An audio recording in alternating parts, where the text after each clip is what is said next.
Baik,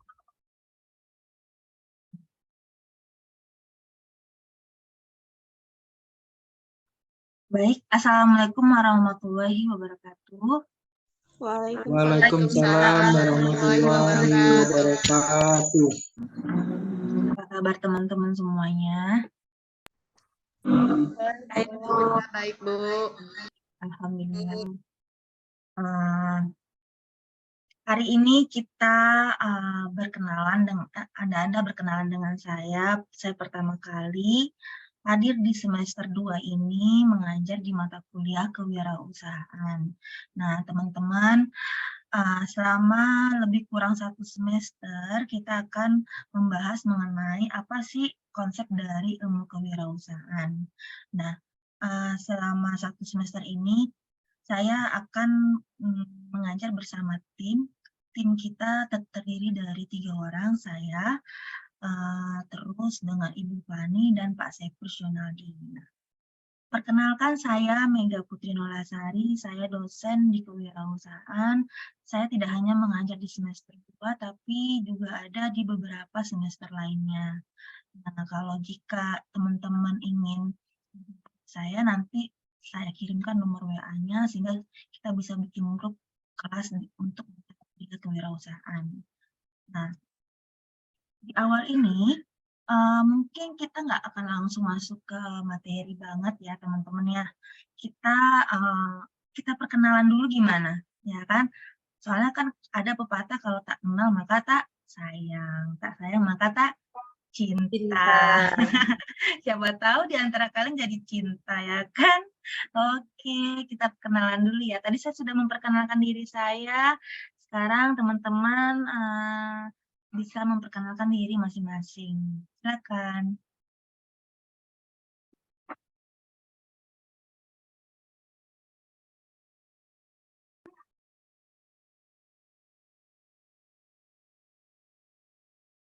Siapa yang mulai duluan? Ayo.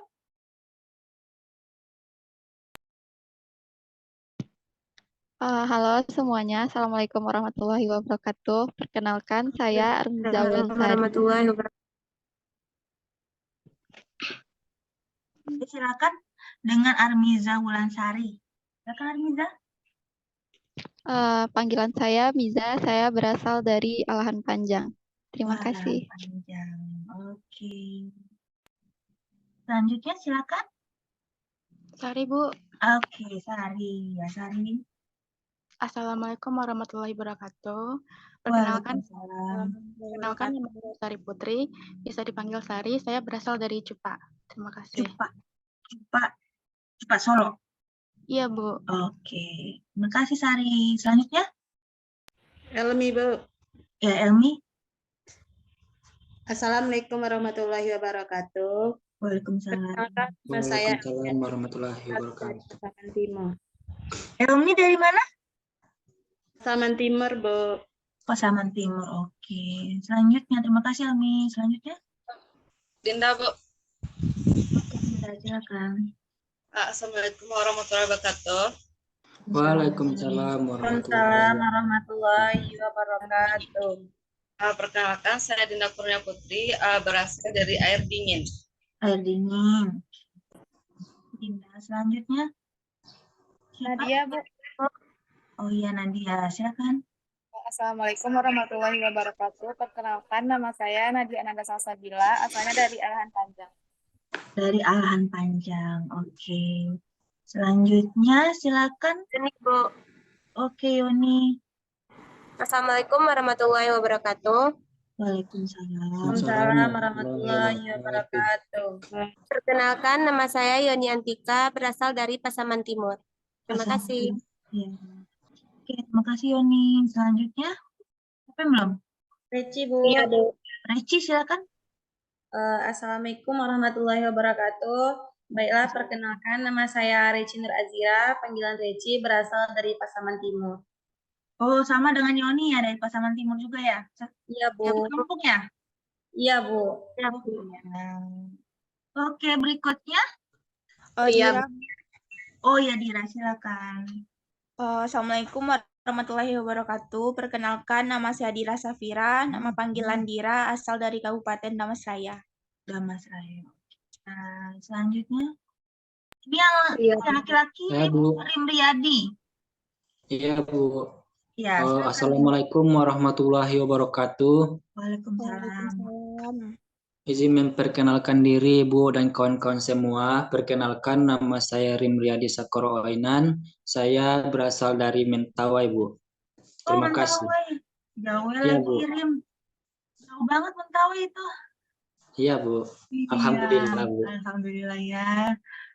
Sudah semuanya memperkenalkan diri masing-masing? Belum, Bu. Oh iya, Ria, silakan. Assalamualaikum warahmatullahi wabarakatuh. Waalaikumsalam. Nama saya Ria Fitrianti, kalau bisa dipanggil Ria. Saya berasal dari Pasaman Timur juga, Bu. Oh, Pasaman Timur. Wah, banyak juga ya yang dari Pasaman Timur ya. Ya, Ada Bu. beberapa orang ini, saya curiga jangan-jangan yang Pasaman Timur memang satu kampung, satu nagari.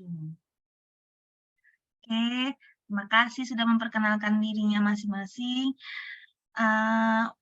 Untuk kita kan kuliah selama 100 menit ya, kalau biasanya kita kan karena mata kuliah kewirausahaan 3 SKS, jadi lebih kurang 100 menit kita akan berada di dalam kelas. Nah, sistem pengajaran saya bisa secara daring, bisa secara. Nah, untuk yang di awal ini mungkin kita akan secara daring saja dulu, tapi untuk hari-hari berikutnya kita bisa mengadakan pertemuan secara langsung. Nah, saya izin share screen dulu ya. Baik, Bu.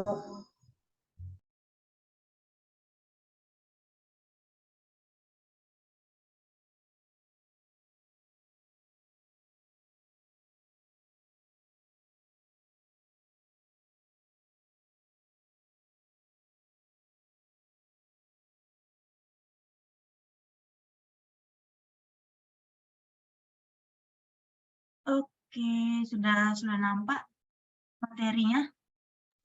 Udah, Bu. Ya, Bu. Nah, hari ini di hari Rabu, teman-teman akan mendapatkan materi mengenai kewirausahaan. Nah, di materi kewirausahaan ini, sebelum saya masuk ke materi, ada beberapa yang harus saya sampaikan ya kan. Biasanya kalau di awal-awal berarti saya harus menyampaikan aturan-aturan dan bagaimana bentuk-bentuk yang harus kita jalani selama 1 semester ke depannya. Tujuannya apa? Agar perkuliahan kita bisa berjalan dengan lancar dan seperti yang teman-teman harapkan, yaitu mendapatkan nilai yang terbaik nanti. Nah, untuk perkuliahan, kehadiran di sini minimal 80% atau 13 kali. Karena apa? Selama 1 semester ini kita akan ada pertemuan sebanyak 16 kali. 8 kali sebelum UTS, 8 kali setelah UTS. Materi kewirausahaan kita belum ada kegiatan praktikumnya karena teman-teman baru di semester 2. Nah, di semester 2 ini teman-teman akan diperkaya dengan konsep dan teori-teori mengenai materi yang akan teman-teman dapatkan. Untuk kegiatan praktikumnya mungkin itu berada di semester 5 ke atas. Ya. Dan untuk kehadiran ini, kuota ketidakhadiran adalah 3 kali kesempatan yang diberikan. Nah, 3 kali kesempatan itu bukan berarti tidak hadir tanpa alasan, harus ada alasannya, misalnya izin mengikuti acara lomba, acara apalah yang terkait memang teman-teman tidak bisa hadir dalam perkuliahan, atau misalnya izinnya karena sakit ya kan, dan lain-lain. Nah, itu hanya 3 kali. Sebelum dimulai perkuliahan, teman-teman wajib mengkonfirmasinya di grup, sehingga saya tahu nih, oh ternyata Reci tidak hadir karena sedang sakit. Ya, jadi hal-hal tersebut berlaku sebelum waktu perkuliahan dimulai. Misalnya saya kuliah di jam 10, berarti sebelum jam 10 Reci sudah harus mengabarkan ketidakhadirannya. Oke ya. Nah, untuk keterlambatan 10 menit, jika terlambat tidak diperkenankan untuk presensi atau untuk hadir.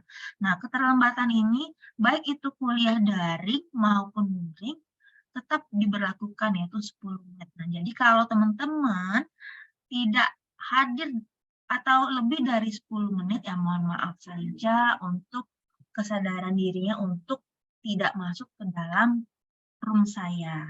Oke.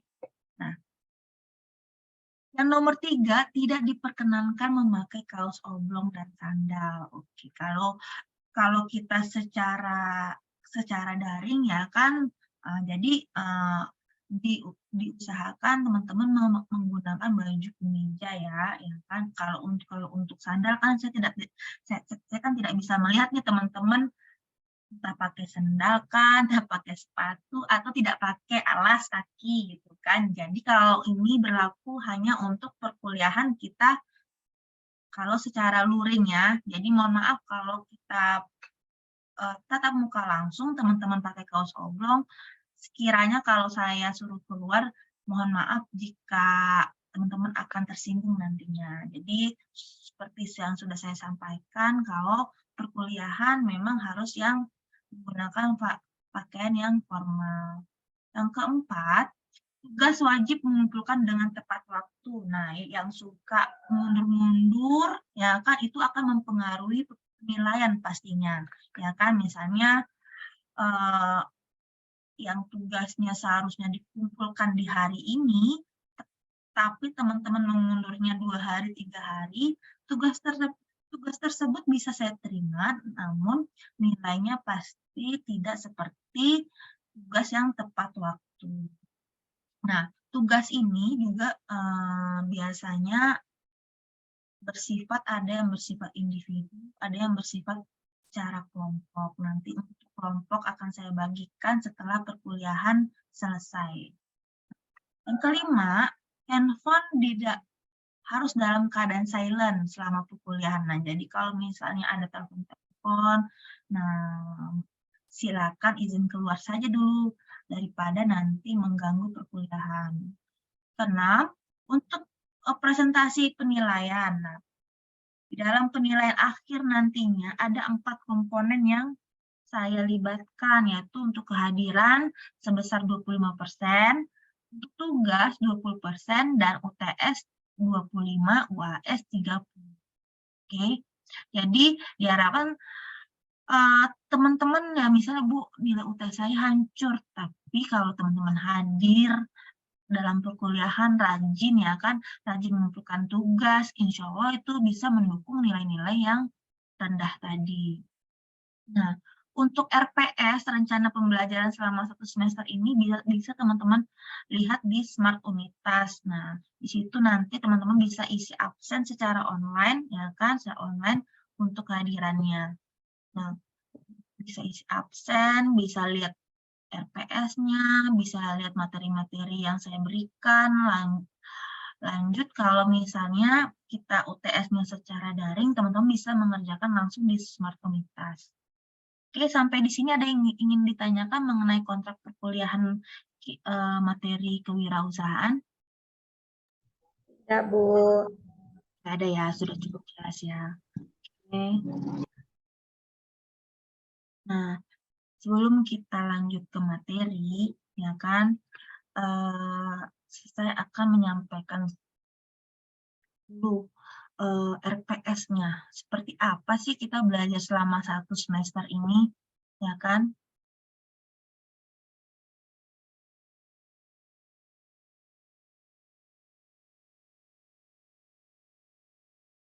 Nah, selama 1 semester ini, inilah RPS yang akan digunakan oleh tenaga pendidik, ya kan? Ada 3 orang dosen yang akan mengajar mengenai materi mata kuliah kewirausahaan. Mata kuliah kewirausahaan bobotnya adalah 3 SKS ya. Nah, di sini yang membuat RPS ini adalah kebetulan saya sendiri, ya kan, namun juga ada koordinasi dari teman-teman lainnya, teman-teman dosen. Nah, capaian mata kuliah ini adalah teman-teman bisa mampu mengidentifikasi peluang bisnis, analisa peluang pasar, bisnis model Canva, dan perencanaan keuangan, serta penerapan digital marketing di dalam bisnisnya.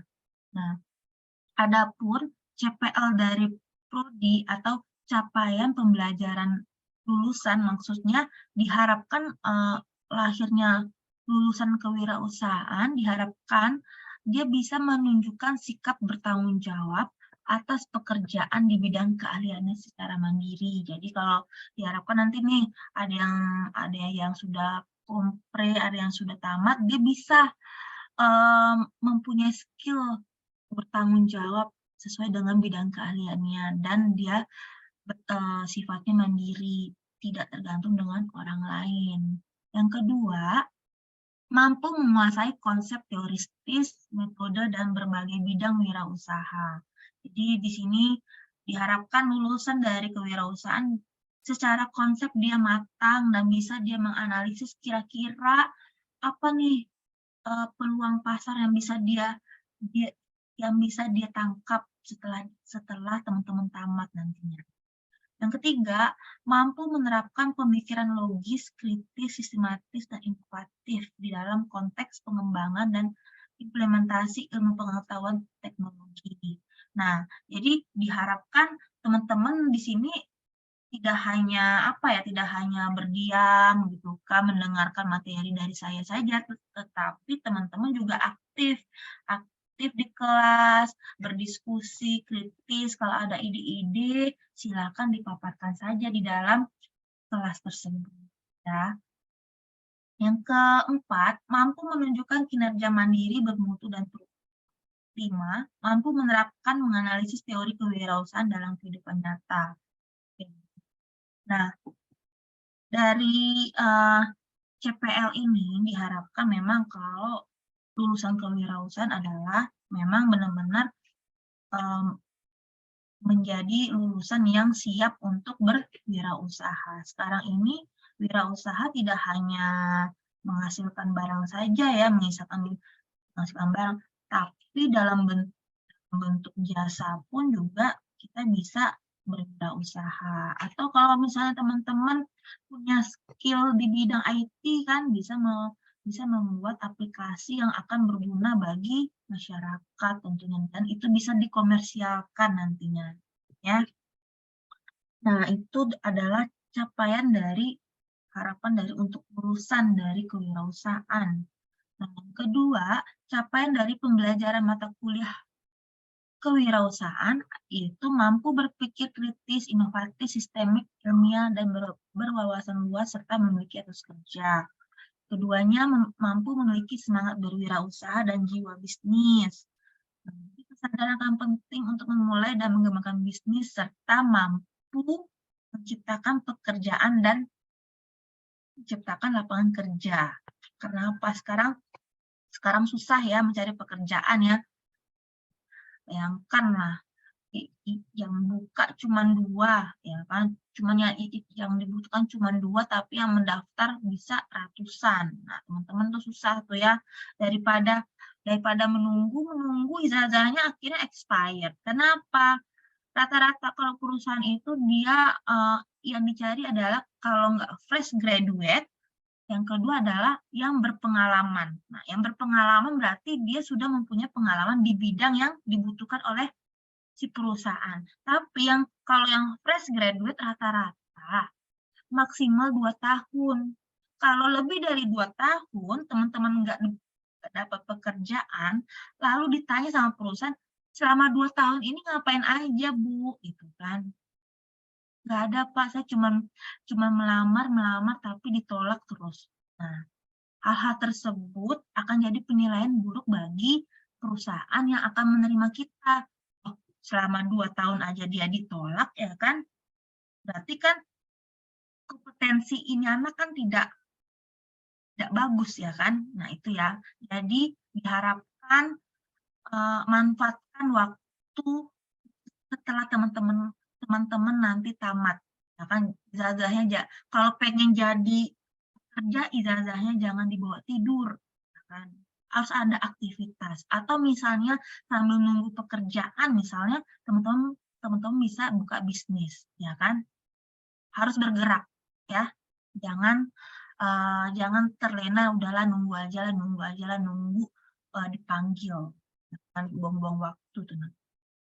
Nah, di sini ada pun materi dari kewirausahaan yang akan kita bahas selama 1 semester ini. Yang pertama, teman-teman akan mampu menjelaskan konsep kewirausahaan nantinya. Kalau ditanya, wah, ini kan anak kewirausahaan, seperti apa sih kewirausahaan? Nah, jangan sampai ya kewirausahaan tuh menggaleh, Pak, gitu. Menggaleh berdagang gitu. Alah, ya Allah, masa kewirausahaan menggaleh berdagang, berjualan di pasar, enggak.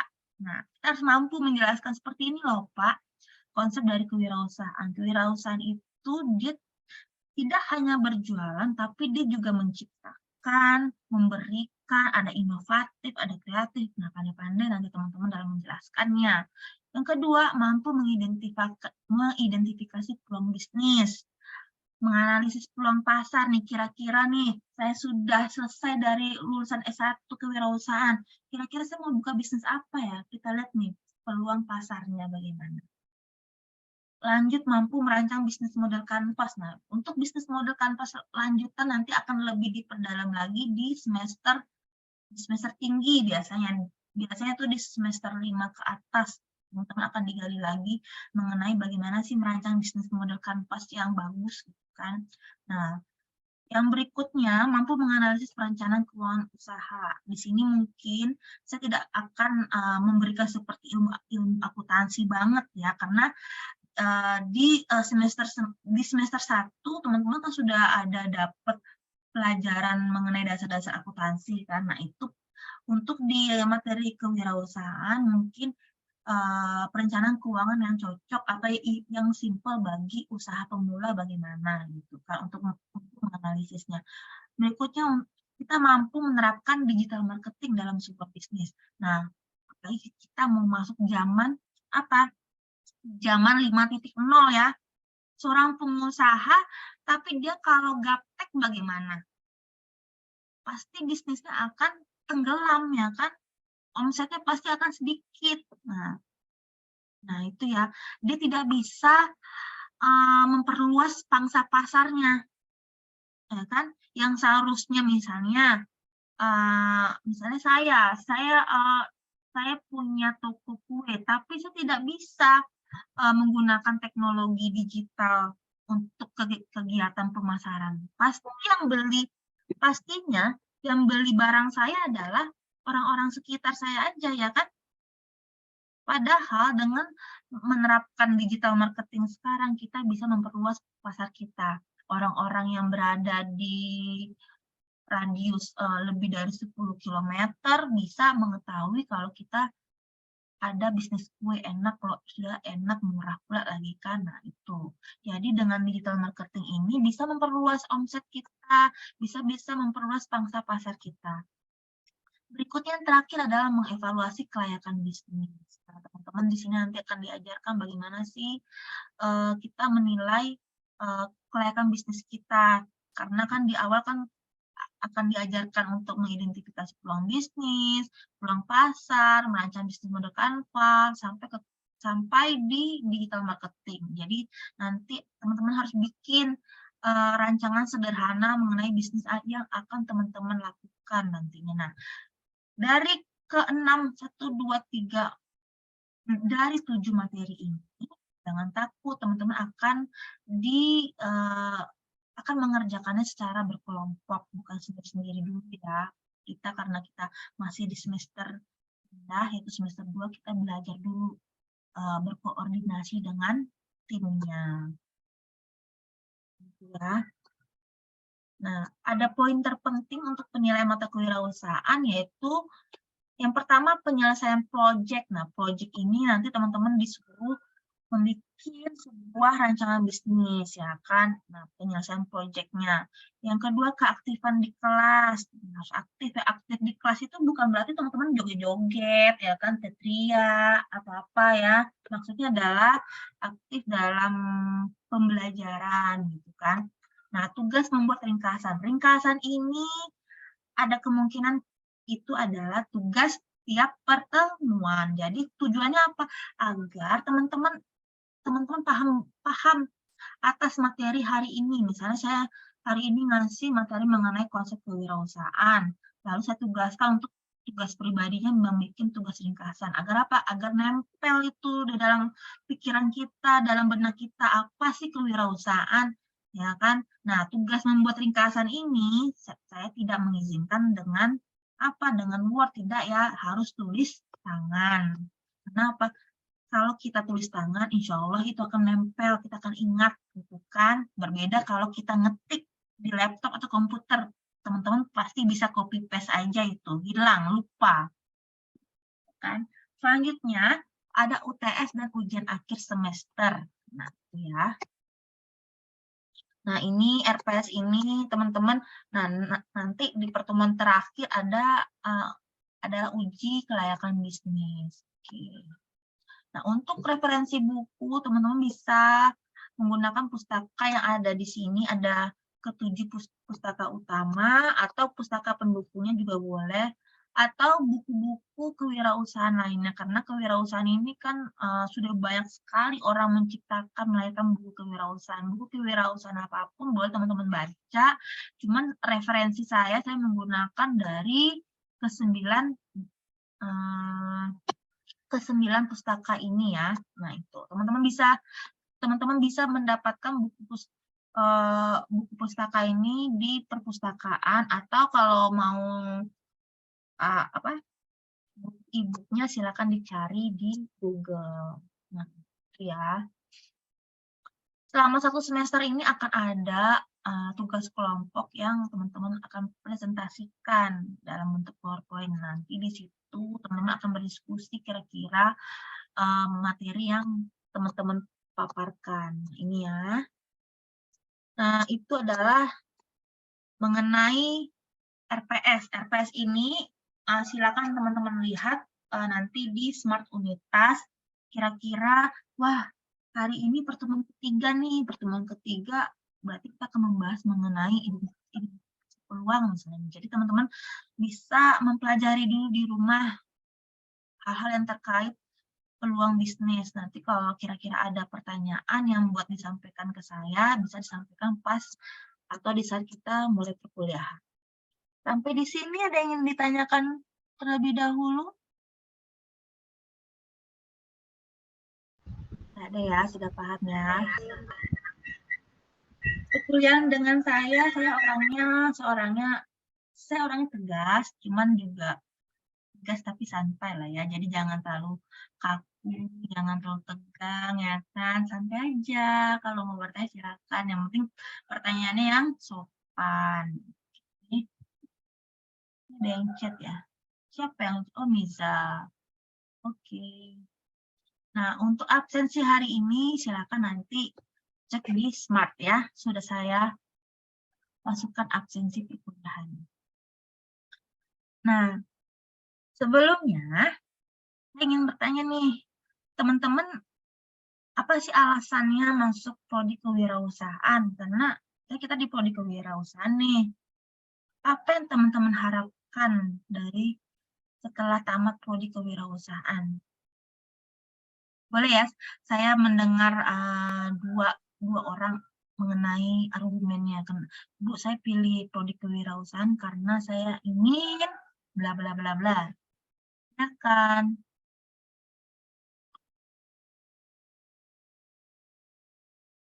Gak usah malu. Bilang aja, Bu, saya pengen ini, Bu, saya pengen itu. Atau, Bu, saya terjebak, Bu.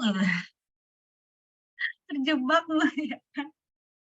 Terjebak dalam kewirausahaan, gitu kan. Atau apa, gitu. kenapa teman-teman tertarik memilih prodi kewirausahaan? Kenapa? Kan di unitasnya ada prodi manajemen, agribisnis, hukum, ya kan, dan lain-lain. Kenapa nggak matematika juga? Kenapa harus kewirausahaan? Pasti ada ada yang melatar belakanginya. Oke, saya tunjuk aja orangnya ya. Deng deng deng deng deng, masih grogi. Nadia deh, Nadia apa kenapa? Alasan Nadia ingin masuk kewirausahaan itu karena ingin belajar lebih mendalam tentang wirausaha, Bu. Karena kebetulan Nadia tertarik untuk membuka usaha setelah lulus dari sini. Usaha apa tertariknya? Gimana, Bu? Memang suka itu ya, suka apa ya, suka berwirausaha, suka berjualan gitu ya? Iya, Bu. Kebetulan dari dulu emang suka berjalan dan masuk wirausahaan ini ingin belajar lebih mendalam kalau kita sebagai pengusaha itu bagaimana sih untuk kedepannya seperti itu. Bagus. Selanjutnya, nenek-nenek. Nggak ada ya. Reci silakan. Reci mau apa nih? Kenapa pilih kewirausahaan? Alasan Reci masuk ke jurusan kewirausahaan, Bu, karena di kewirausahaan ilmunya lebih mendalami tentang berwirausaha dibandingkan dengan jurusan yang lainnya, Bu. Itu. Nggak ada alasan lain. Apa Ingin misalnya menjadi- pengen jadi pengusaha, Bu, pengusaha apa gitu? Iya, Bu, pengen menjadi pengusaha muda, Bu. Pengusaha apa tuh? Pengusaha sawit? Yang di bidang apa? Di bidang kuliner, Bu. Kuliner, wah, Reci bisa masak. Ya, Bu. Iya, bagus tuh, bagus. Jadi apa ya? Kalau ada argumen atau pendapat orang, kenapa kok kuliah di kewirausahaan, tapi ujung-ujung kita berwirausaha, ya kan, berjualan, menciptakan produk, ya kan. Kalau hal-hal seperti itu ngapain dipelajari, ya kan? Kenapa nggak dari tamat SMA aja langsung berwirausaha, ya kan? Hal-hal seperti itulah yang kita tidak bisa dapatkan dari kalau nanti teman-teman jelas akan menemukan bedanya kenapa saya harus kuliah di kewirausahaan, kenapa nggak dari tamat SMA saja saya mulai berwirausaha, ya kan? Itu jawabannya nanti akan teman-teman temukan setelah teman-teman sudah di semester tinggi pastinya. Karena kalau kita masih berpikir atau pola pikir kita sama yang seperti orang-orang luar, kenapa? Bagusannya ya saya langsung aja lah berjualan, bagusannya saya langsung aja saya berproduksi gitu kan. Tapi yang didapatkan dari kewirausahaan pasti beda dengan orang yang tidak mengemban mata kuliah atau tidak kuliah di kewirausahaan. Ada skill tambahan yang diberikan di prodi kewirausahaan, ya kan? Pasti berbeda. Ketika teman-teman nanti lulus lalu menjalankan sebuah bisnis, ya kan? Teman-teman bisa memikirkan kira-kira strategi-strategi apa yang bisa teman-teman terapkan untuk bisnisnya nanti. Nah, kalau kita misalnya dari tamat SMA langsung berjualan, pasti ilmu-ilmu ya yang kita dapatkan hanya ilmu-ilmu di lapangan saja, ya kan? Sedangkan ilmu-ilmu seperti di dalam teori, konsep dan lain-lain yang sudah diteliti oleh peneliti sebelumnya itu sebenarnya juga lebih bagus lagi, gitu kan? Lebih memperkuat referensi kita untuk perkembangan bisnis kita. Baik ya, terima kasih teman-teman yang udah mengutarakan kenapa pilih prodi kewirausahaan.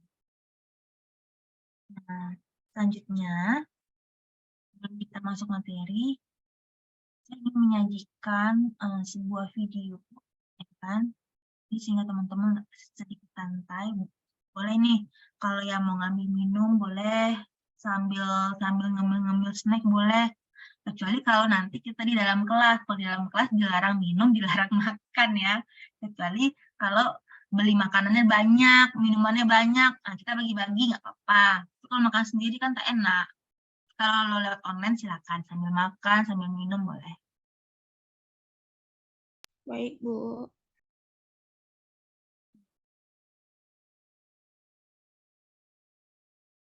Ada nampak di layar YouTube-nya ini? Ada, Bu.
Bu, suaranya emang nggak ada ya, Bu?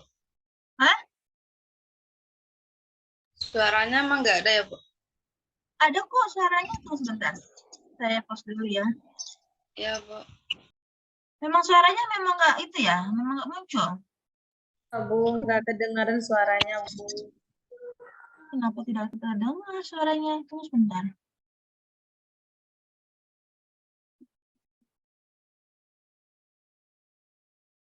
Audio save. Ada yang tahu nggak biasa kalau di apa untuk kita mutar YouTube gitu supaya terdengar suaranya, kita mesti pilih yang mana nih?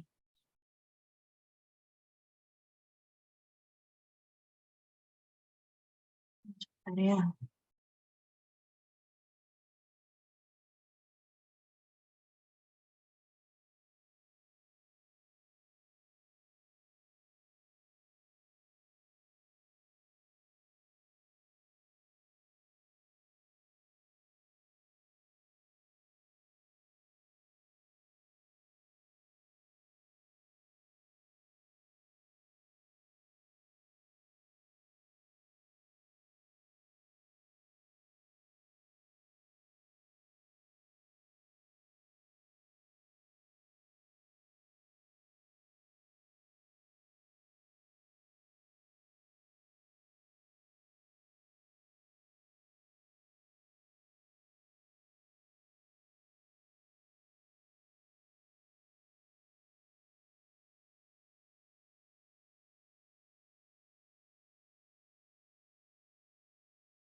Ibu, suara Ibu.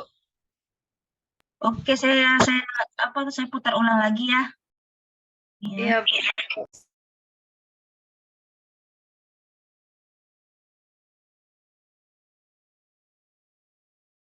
Sudah terdengar belum suaranya nanti? Ya. 0. Pengusaha muda sukses Indonesia. Ada banyak pengusaha sukses di Terdengar Indonesia suaranya? yang berhasil menjalankan bisnis di usia yang masih muda.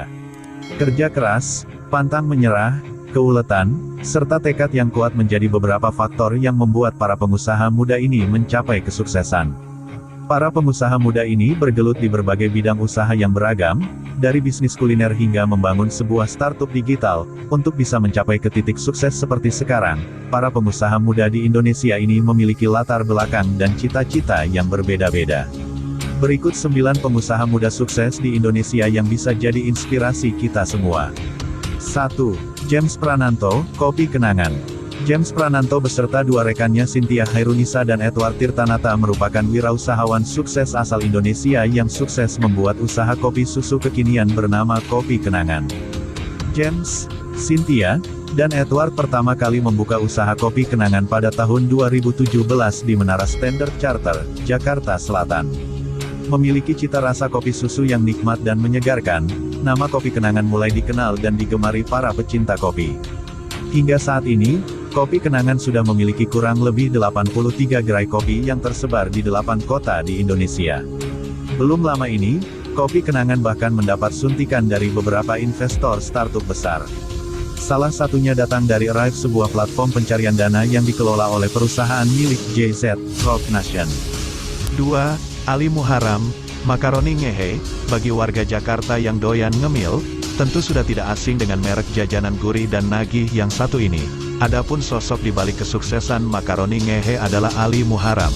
Seorang pengusaha muda Indonesia asal Tasikmalaya ini dulunya merupakan seorang office boy lulusan SMA yang bekerja di Bogor. Ali juga pernah bekerja di sebuah kantin bank di Jakarta. Meski kehidupannya pada saat itu terasa sulit, Ali memiliki cita-cita untuk menjadi seorang pengusaha.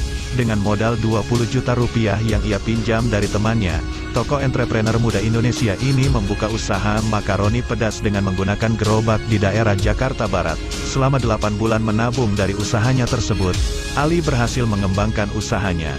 Dari usaha makaroninya ini, pengusaha muda ini pernah mencicipi omset hingga mencapai 3 miliar rupiah. 3. Dea Valencia, Batik Kultur. Selanjutnya ada Dea Valencia, pengusaha sukses di Indonesia yang berbisnis sejak muda dan namanya mulai melambung saat ia memutuskan untuk terjun ke dunia usaha fashion. Dea membuat sebuah usaha batik kultur di daerah Semarang saat usianya masih menginjak 19 tahun. Ide-ide unik dan kreatifnya dalam mendesain sebuah batik ternyata diminati banyak orang. Di usianya kini yang tergolong masih sangat muda, Dea berhasil menjadi seorang pengusaha sukses di bidang fashion. Omset dari usaha batik kultur ini sendiri sudah mencapai ratusan juta per bulan. 4. Angki William, Stoko. Entrepreneur Indonesia berikutnya ada Angki William, co-founder dari aplikasi supplier yang menyediakan berbagai bahan pokok seperti daging, sayur, hingga kebutuhan sembako bernama Stoko. Sebelumnya, Angki pernah menjabat sebagai insinyur di Amazon. Namun ia memilih untuk hengkang dan mendirikan usahanya sendiri di Indonesia. Stoko sendiri telah melayani puluhan ribu pelanggan di Indonesia. Aplikasi yang menyediakan kebutuhan usaha kuliner ini sudah didownload lebih dari 50.000 orang di Play Store. 5. Reza Nurhilman, Maici. Nama Reza Nurhilman mungkin masih terdengar asing untuk banyak orang karena kurang begitu terekspos. Namun produk miliknya sudah begitu familiar di Indonesia. Jika Anda penggemar cemilan pedas, pasti tidak asing dengan keripik Maici. Keripik pedas ini merupakan produk makanan milik Reza Nurhilman. Pria kelahiran 1987 ini memulai bisnis keripik Maici pada tahun 2010. Awalnya keripik yang ia jual hanya dipasarkan di daerah Bandung lewat media sosial. Dari sinilah nama Maici mulai dikenal dan diminati banyak orang. Kini Maici bisa Anda temukan di minimarket. 6. Hendy Setiono, Kebab Baba Raffi. Hendy Setiono merupakan pendiri dari usaha kuliner Kebab Baba Raffi. Pria kelahiran tanggal 30 Maret tahun 1983 ini memulai bisnis berjualan kebab bersama istrinya pada tahun 2007. Hanya dengan menggunakan gerobak dan bermodalkan usaha 4 juta rupiah, pengusaha muda Indonesia ini perlahan-lahan mulai mengembangkan bisnisnya dengan cara franchise. Dengan menggunakan sistem ini, Kebab Baba Raffi pun cepat menyebar dan diburu banyak orang. Hingga kini, Kebab Baba Raffi sudah memiliki lebih dari 1.200 outlet di Indonesia, Malaysia, China, Filipina, dan Sri Lanka. 7. Stephen Wongsorejo, Nusantara Teknologi. Stephen Wongsorejo merupakan wirausahawan muda Indonesia sekaligus CEO dari Nusantara Teknologi yang terdiri dari Yukopo.com, Keepo.me, dan Super. Yukopo.com dan Keepo.me sendiri merupakan dua media digital yang berfokus pada kaum milenial. Sedangkan Super adalah sebuah platform aplikasi untuk agen penyalur barang kebutuhan warung dan toko. Aplikasi ini membantu para pengusaha kecil untuk berkesempatan menjadi agen dan memesan barang dengan harga yang lebih murah. Pria yang merupakan lulusan dari University of Columbia, Amerika Serikat ini mendirikan Nusantara Technology pada tahun 2016. Dalam kurun waktu yang terbilang singkat, kini startup miliknya telah berkembang dengan menghasilkan lebih dari 35 juta kunjungan dalam sebulan. Nama Stephen Wongsorjo juga masuk Forbes 30 Under 30. 8. Aruna Harsa. Dekoruma, pengusaha muda yang menginspirasi berikutnya adalah Aruna Harsa. Ia merupakan co-founder dari Dekoruma, sebuah startup yang menjadi penghubung antara pelanggan dengan pemasok dan vendor interior. Jika Anda mengunjungi website Dekoruma, maka akan ada banyak pilihan furnitur yang dijual dengan harga bervariasi. Selain itu, startup teknologi multinasional ini juga menyediakan layanan konsultasi dan instalasi. Aplikasinya sendiri sudah di-download lebih dari 100.000 pengguna Android. 9. William Tanuwijaya. Tokopedia, pengusaha muda yang sukses di Indonesia selanjutnya adalah William Tanuwijaya. Namanya kian melambung karena berhasil membawa Tokopedia menjadi startup unicorn di Indonesia. Pengusaha muda lulusan Universitas Bina Nusantara, BINUS, ini pertama kali mendirikan Tokopedia pada tahun 2007. Sayangnya usaha Tokopedia untuk bisa mendapatkan suntikan dana ditolak selama beberapa tahun setelah didirikan. Sampai akhirnya di tahun 2009, William mendapatkan kucuran dana untuk mengembangkan usahanya hingga seperti sekarang. Kini Tokopedia menjadi marketplace terbesar di Indonesia dengan perkiraan nilai valuasi yang mencapai 7 miliar dolar. Itulah pengusaha muda sukses asal Indonesia yang sangat menginspirasi. Tentu untuk bisa berhasil seperti sekarang, para pengusaha sukses di atas telah melewati berbagai macam rintangan dan jatuh bangun dalam memulai bisnisnya. Kerja keras dan pantang menyerahlah yang akhirnya membuat para pebisnis muda ini mencapai kesuksesan. Jangan lupa subscribe, like dan komen serta share video ini agar channel ini cepat berkembang. Terima kasih.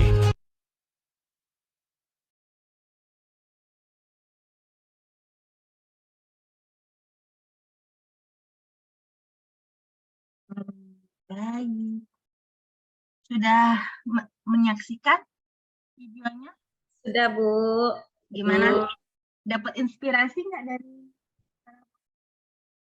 pengusaha sukses yang dimulai dari nol dan mereka masih muda loh. Jadi untuk menjadi orang hebat itu nggak harus nunggu kita mateng dulu, nggak harus kita nunggu dewasa dulu. Kan? Teman-teman yang masih berjuang muda harus aktif, ya kan? Semoga video tadi menginspirasi banyak sekali ya sekarang peluang-peluang bisnis yang bisa kita tangkap asal kita menjadi anak muda yang aktif, kreatif dan inovatif, ya kan? Nah, itu ya. Kalau misalnya tidak bisa dijalankan sendiri, ya kita bisa bertim, kita bisa berkelompok, dimulai dari itu, ya. Jadi nggak ada halangan atau hambatan yang bisa membuat kita mundur jadi seorang wirausaha. Dimulai dari yang kecil dulu. Mereka itu pun juga untuk menempuh sampai ke titik sukses itu mereka juga pasti mendapatkan banyak pelajaran, ya kan. Jatuh bangunnya mereka tuh pasti banyak. Nah, itulah kegagalan yang mereka lewat itu sebagai pembelajaran. Kira-kira apa nih yang harus saya lakukan agar bisnis saya ini bisa bangkit. Semoga video tadi bisa menginspirasi di awal-awal kita masuk ke materi selanjutnya. Tadi ada 9 pengusaha, ya kan. Ada yang kopi kenangan, ada yang Tokopedia, ada yang desainer, ya kan. Nah, teman-teman bisa belajar nih. Yang sudah punya skill dalam misalnya teman-teman bisa membuat makanan yang enak atau apa, nah itu bisa dikembangkan lagi. Atau misalnya yang punya skill hobi desainer, boleh gitu kan. Mencari pasarnya gimana, Bu? Ya ini kawan-kawan kita aja dulu, kawan-kawan kita yang terdekat gitu kan, kita ajak kan untuk membeli hasil yang kita produksi, ya. Baik, sudah jam 11, ya kan. Kita sampai jam 12 kurang sedikit. kita masuk ke materi selanjutnya.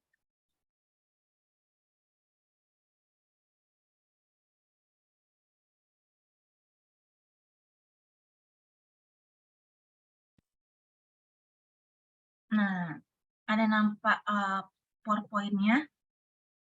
Ada, Bu. Ada ya?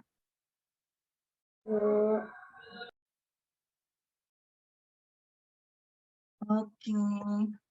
Nah, kita masuk apa itu kewirausahaan. Kita akan membahas mengenai pertama adalah definisi dari wirausaha, bagaimana sih konsep berwirausaha, terus bagaimana sih mental seorang wirausahawan, apa saja hambatannya, dan apa yang dibutuhkan oleh masyarakat. Wirausaha seperti apa yang dibutuhkan oleh masyarakat, dan bagaimana proses berwirausaha.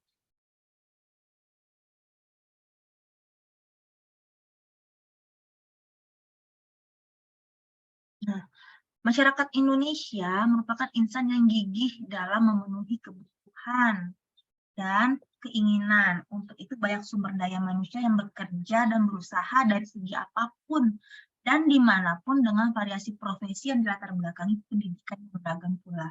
Hal inilah yang dilakukan untuk keinginan yang mendominasi kebutuhan. Nah, peluang-peluang dari berwirausaha ini biasanya didasari atas dasar kebutuhan dan keinginan manusia, ya kan?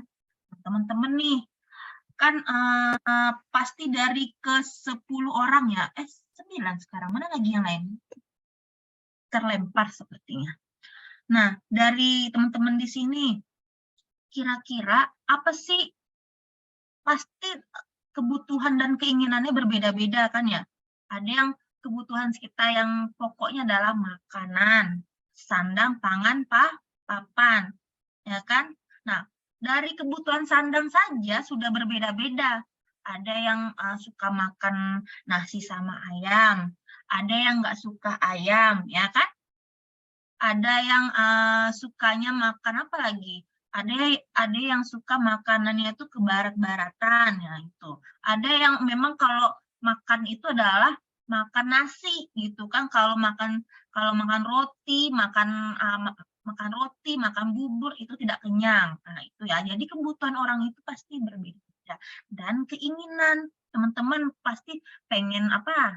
Pengen apa biasa? Pengen beli skincare ya kan? Pengen beli jilbab, pengen beli tas. Nah, kepengenannya itu dari mana kita bisa mendapatkan agar keinginan kita bisa dipenuhi? Dari orang yang menciptakan barang tersebut, ya kan? Kita pengen nih, wah sepertinya saya butuh tas yang kecil yang muat dompet sama handphone aja.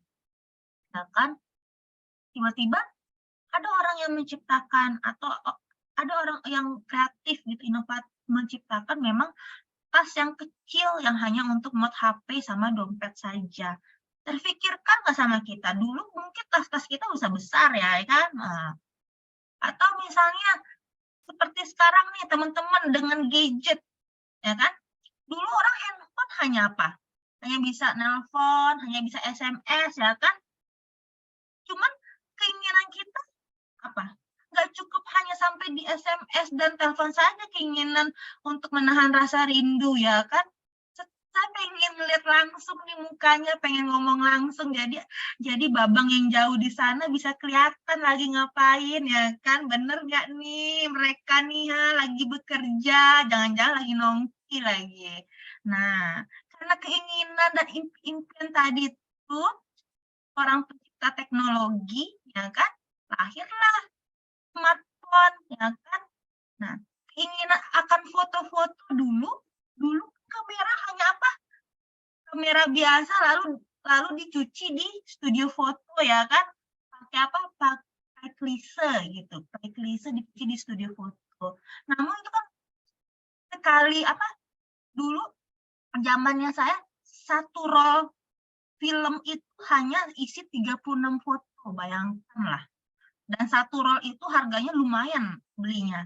Nah itu. Sekarang temen yang suka foto-foto, suka narsis, ya kan? Nah, akhirnya apa? Bisa foto ribuan kali tanpa harus bayar mahal, ya kan? Bayar yang mahal.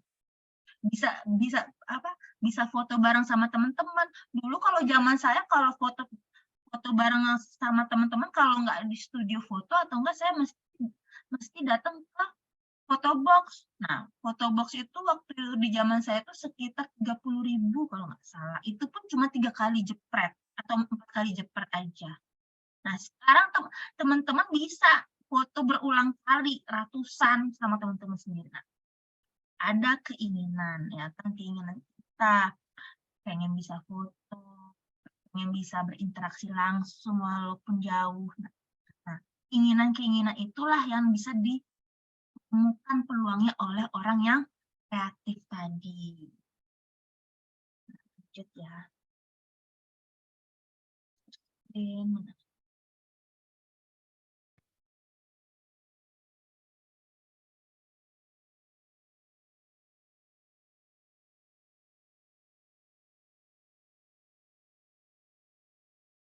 Oke.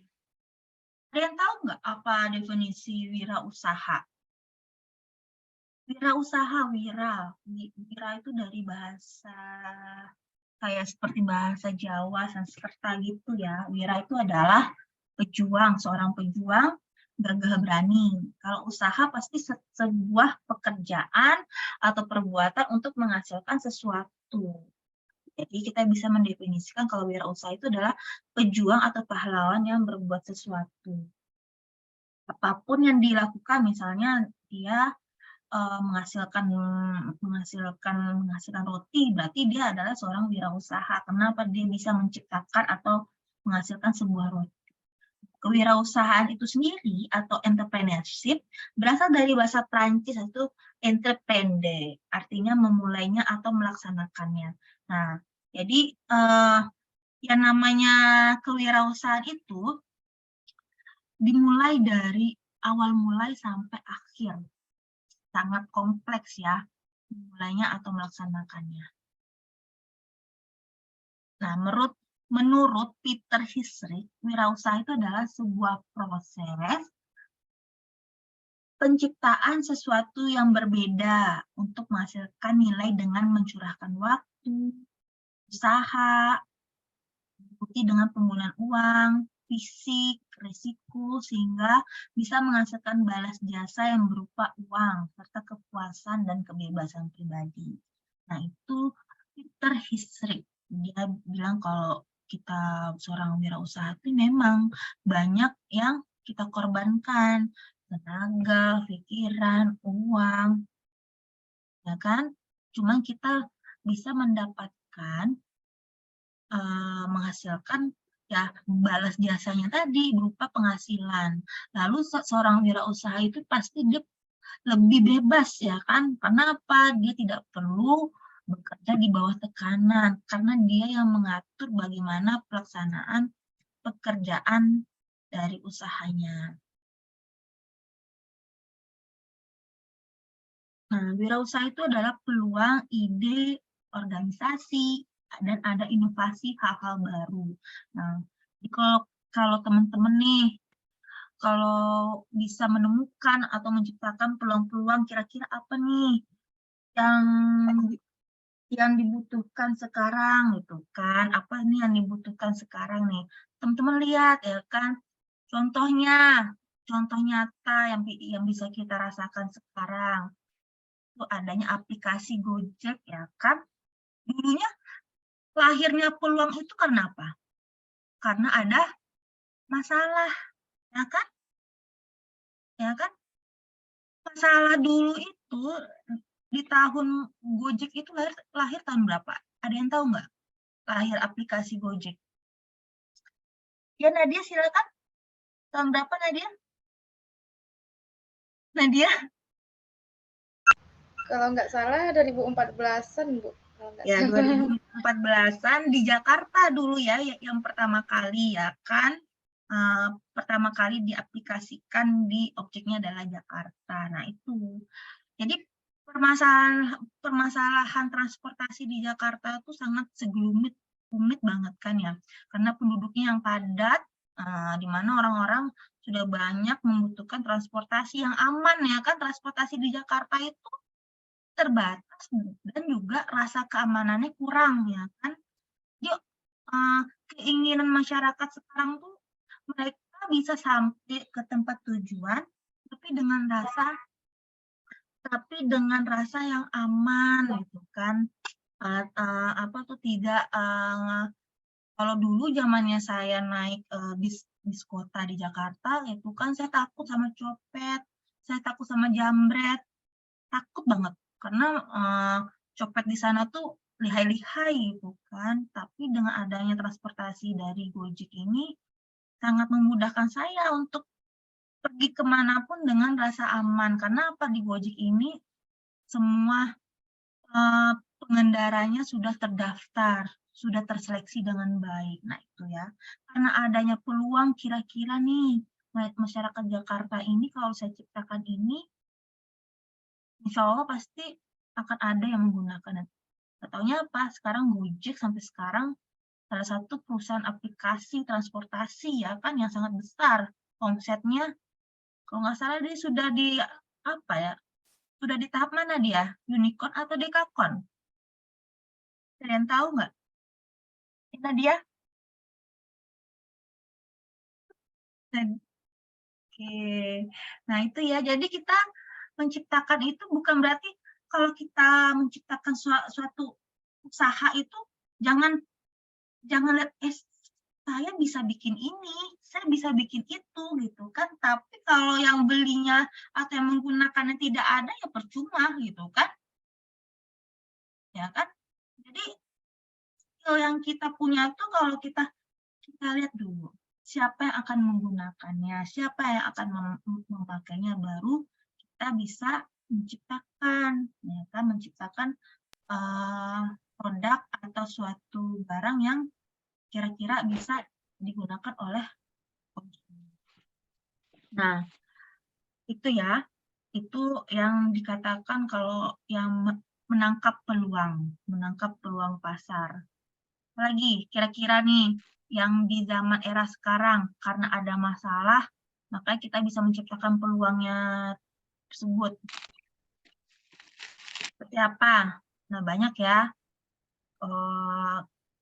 Peluang itu bisa lahir karena adanya keinginan manusia, ya kan, yang tidak terbatas. Pengen apa?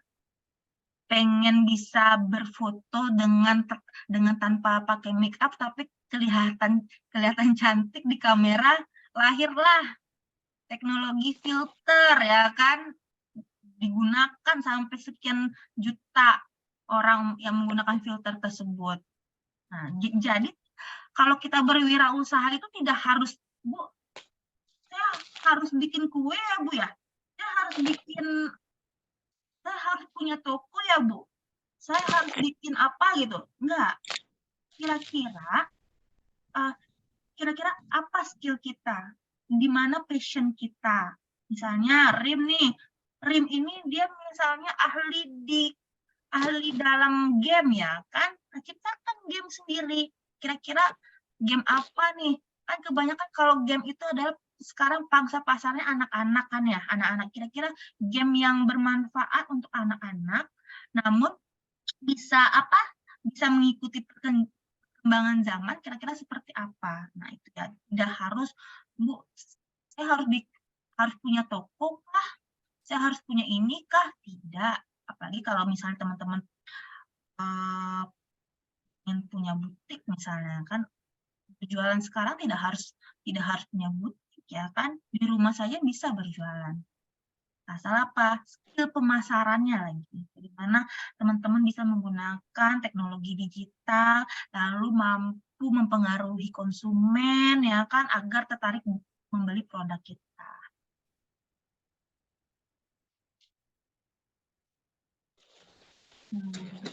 Nah,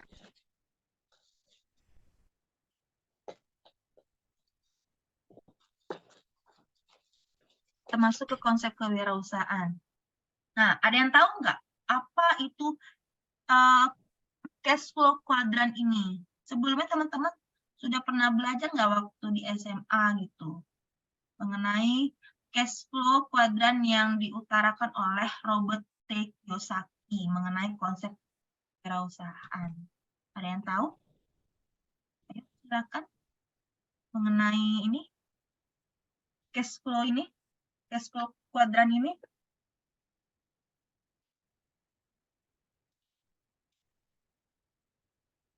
Ada keempat kuadran. Di sini ada kuadran employee, business owner, self-employed, dan investor. Maksud dari keempat kuadran ini adalah seorang konsep berwirausaha itu dia harus meletakkan mindset-nya, pola pikirnya. Kalau dia ingin memposisikannya sebagai employee, ya tidak usah dia jadi seorang wirausaha, karena employee itu hanya seorang pekerja, karyawan, tenaga kerja yang harus patuh taat perintah dari atasannya, ya kan? Memang kalau di employee ini kita keuangan bulanan kita terjamin, ya kan? Setiap bulan kita menerima gaji, ya kan? Terus pekerjaan yang kita kerjakan sudah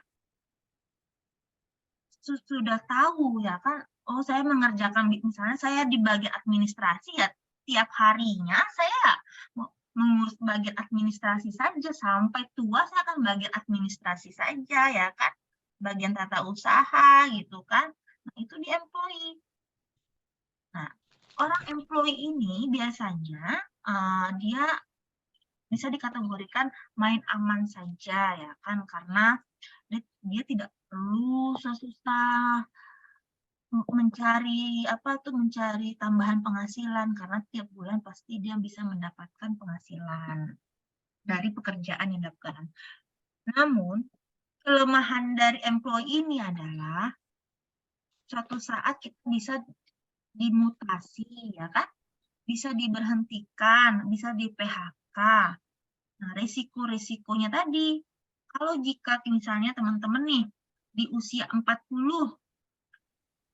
karena di perusahaan teman-teman hanya batas maksimal karyawan di sini hanya 40, lalu dari 40 diberhentikan. Nah, lepas dari 40 kira-kira apa yang akan teman-teman kerjakan? Bingung kan? Ya kan? Kalau ingin melamar ke tempat yang lain juga sudah tidak bisa. Umur juga sudah tua, ya kan? Mau berusaha apa juga kita bingung gitu. Nah, karena apa? Kita sudah terbiasa dengan kinerja yang terukur dan terstandarisasi.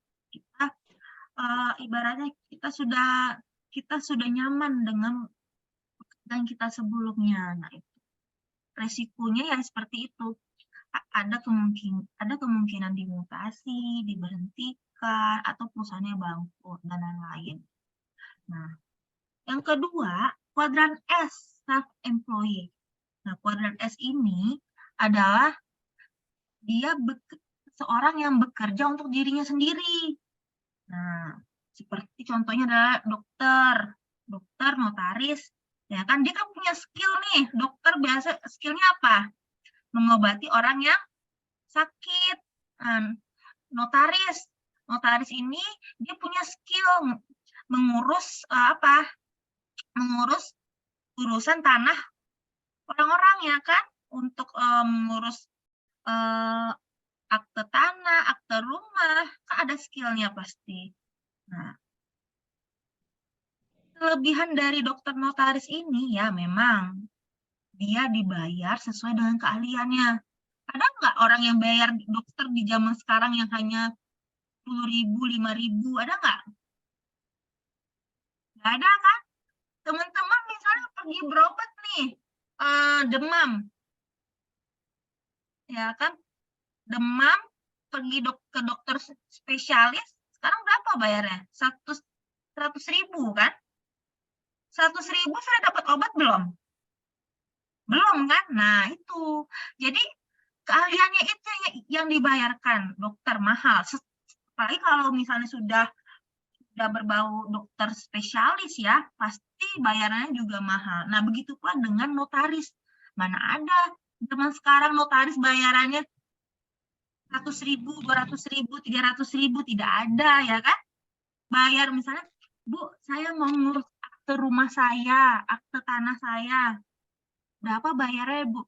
Pasti minimal di atas berapa biasanya kalau ngurus tanah itu? Di atas 5 juta ada mungkin? Nah, mungkin tergantung besar luas dari akte yang kita urus ya kan?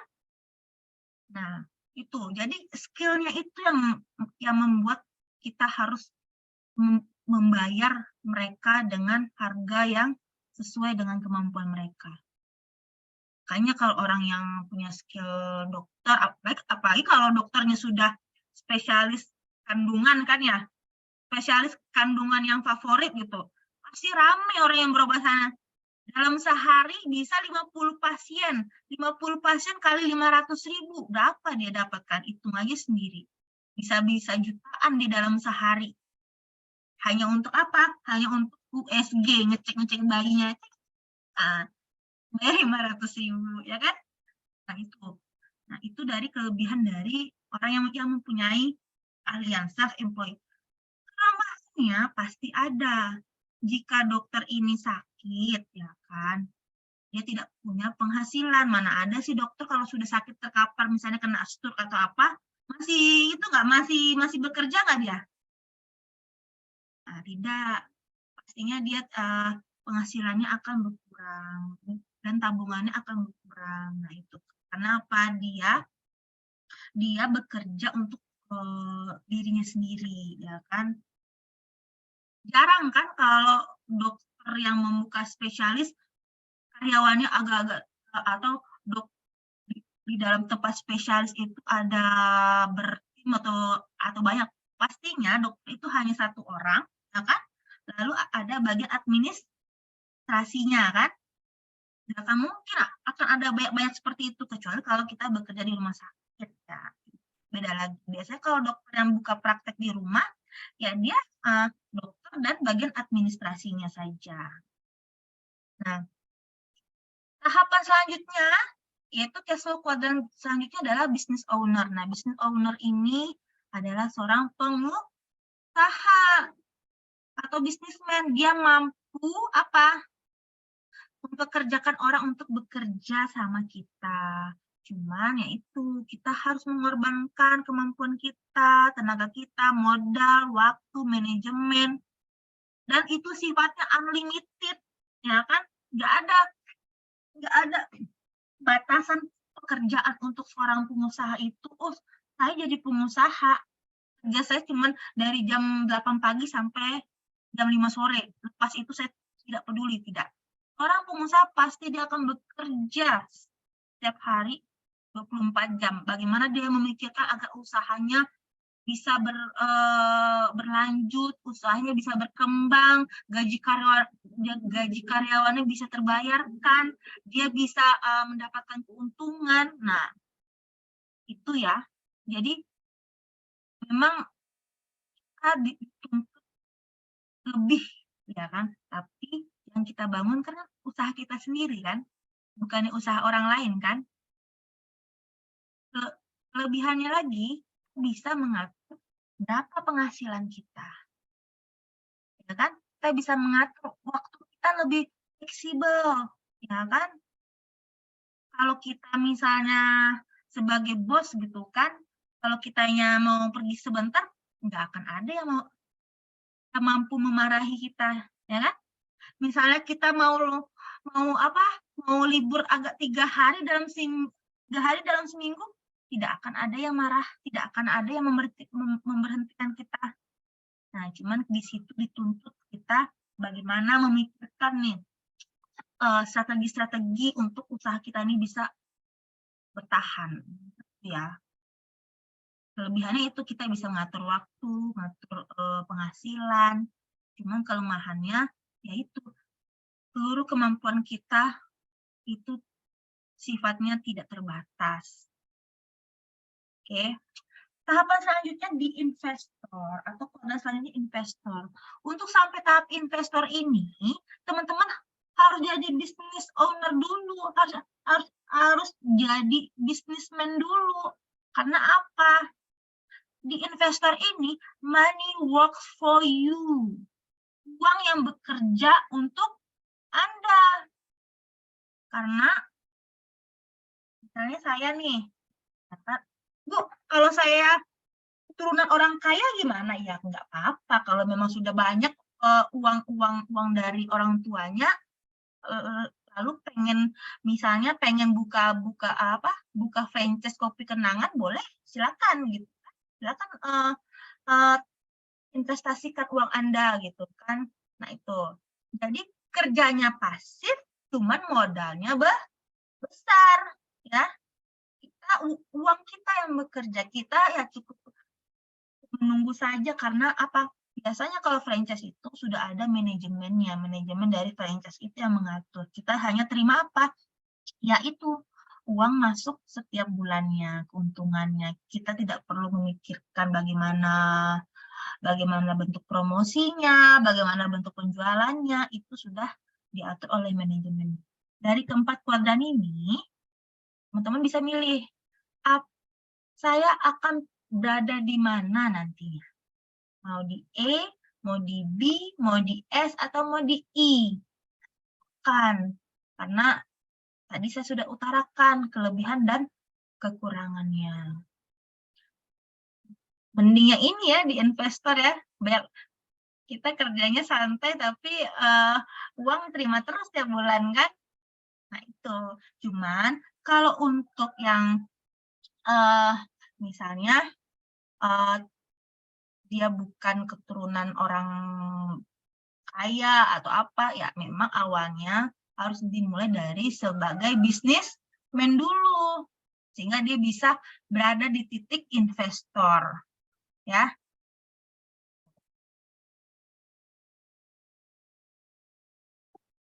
Oke.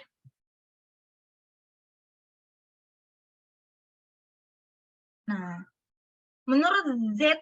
Evelyn Princess, yang tadi yang bapak-bapak tua tadi itu, yang bapak ahli bidang entrepreneur, Z. Evelyn Princess mengungkapkan konsep wirausaha terbagi atas 5, yaitu wirausaha itu adalah proses. Jadi kalau yang pengen instan-instan, pasti selesainya juga instan, cepet juga gitu kan. Misalnya ya, banyak lah ya. Dulu yang kita zaman kita COVID kan, orang banyak viral kopi dalgona ya kan. Kita tuh kan di zaman COVID tuh banyak orang yang menciptakan minuman kopi dalgona. Sekarang bisa nggak kita temuin tuh? Banyak nggak orang jual? Atau es apa itu? Es kepal Milo ya kan ya? Bisa nggak temuin lagi? Yang dulu kan hampir di tiap jalan ada orang yang jual es kepal Milo tuh.